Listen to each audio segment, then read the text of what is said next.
Hello दोस्तों, कैसे हैं आप सब। मैं हूं शाहिम हसन और आप देखना शुरू कर चुके हैं इंडिया प्लस न्यूज़।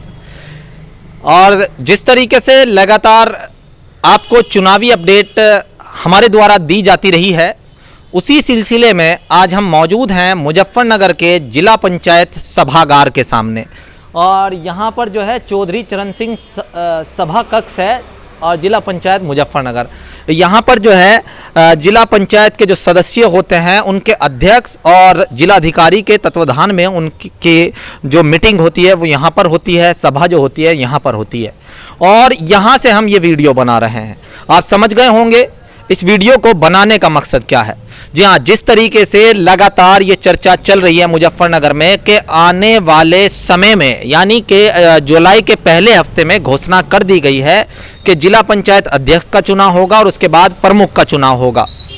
तो इस समय जो है स्थिति ये है कि जो जिला पंचायत अध्यक्ष का चुनाव है वो बहुत महत्वपूर्ण है। अधिकतर जो धारणा बनी हुई है, धारणा ये बनी हुई है कि जो जिला पंचायत अध्यक्ष की कुर्सी है वो अधिकतर सत्ताधारी पार्टी जो रहती है राज्य में उसी के पक्ष में चली जाती है। लेकिन इस बार जो है बहुत ही अजीब स्थिति पैदा हो गई है, घमासान नजर आ रहा है और अच्छा खासा रोमांचक मुकाबला मुझे लगता है होने वाला है।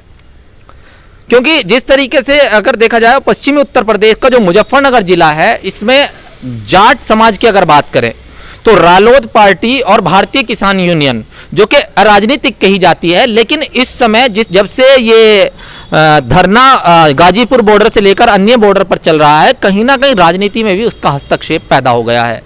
और इसका जो सबसे अच्छा उदाहरण आप समझ सकते हैं वो ये है कि नरेश टिकैत ने भारतीय किसान यूनियन में शामिल हुए सत्येंद्र बालियान जो केंद्रीय राज्य मंत्री के परिवार से हैं, उनके भाई लगते हैं, उनको खुद टोपी पहनाई और उसके बाद जो है उनको जिला पंचायत अध्यक्ष का रालोद की ओर से और भारतीय किसान यूनियन की ओर से दावेदार बना दिया गया।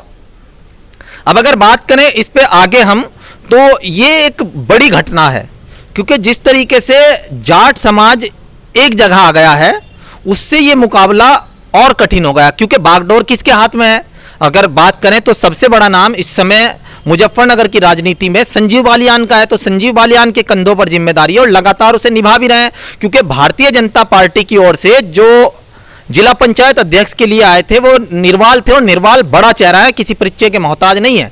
विधानसभा चुनाव लड़ चुके हैं और उन्होंने वो सीट जीती भी थी, हालांकि कुछ विवाद उस पर रहा, वो आप जानते हैं, इंडिया प्लस न्यूज ने दिखाया भी था। उसके पश्चात जो है सईदुज्जमा जो कि आजाद समाज पार्टी के, और यहां अगर पार्टियों की बात करें तो विपक्ष जो है इस समय पूरी ताकत अपनी लगा रहा है। विपक्ष की बात करें तो समाजवादी पार्टी के जिलाध्यक्ष से लेकर और अन्य नेता लगे हुए हैं। लेकिन हालांकि समाजवादी पार्टी के जीते हुए कैंडिडेट मुजफ्फरनगर में कम है, लेकिन फिर भी उसकी जो पहुंच है वो आम जन तक और उन लोगों तक काफ़ी है।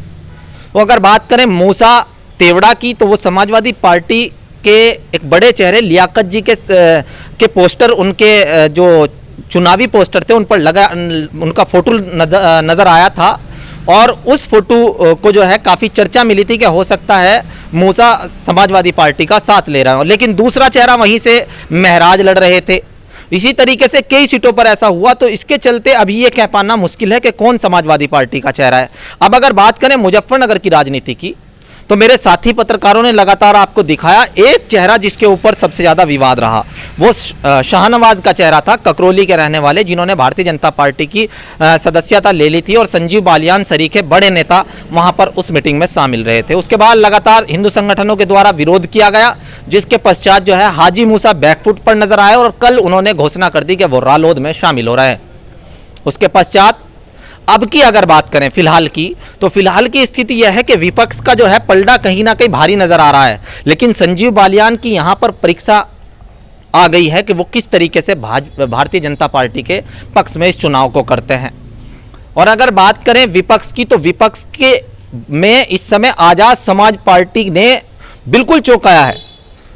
चौंकाने वाली बात यह है कि आजाद समाज पार्टी पहली बार चुनाव में उतरी और पहली बार यूपी में इतनी ज्यादा सीटें जीतना, और मुजफ्फरनगर में आजाद समाज पार्टी का चेहरा सईदुज्जमा तो जिला पंचायत अध्यक्ष की दौड़ में थे और फिर बाद में समझौता हुआ कि 2.5 साल आप करेंगे 2.5 साल हम करेंगे, तो सत्येंद्र बालियान और उनके बीच में तो आजाद समाज पार्टी 2022 के विधानसभा चुनावों में महत्वपूर्ण भूमिका में आ सकती है। और कयास तो ये भी लगाए जा रहे हैं कि आजाद समाज पार्टी के साथ साथ रालोद और समाजवादी पार्टी चुनाव लड़ेगी। अब आगे देखने वाली बात यह होगी कि पहले हफ्ते में जुलाई के जो चुनाव होना है जिला पंचायत अध्यक्ष का, इसमें कौन विजय होता है और क्या स्थिति रहेगी। अगर आपको किसी तरीके से कोई नई जानकारी मिलती है तो हमें कमेंट में जरूर बताएं। और आज की हमारी जो ये हमने अपनी राय रखी है इंडिया प्लस न्यूज़ के द्वारा, आपको कैसी लगी और क्या आने वाले 2022 के लिए आप किस तरह की सोच रखते हैं वो भी हमें बताते रहें। हम लगातार इसी तरीके से आपको अपडेट देते रहेंगे। मैं Shahim Hasan, India Plus News, Muzaffarnagar. India Plus News, सिर्फ वही जो सही।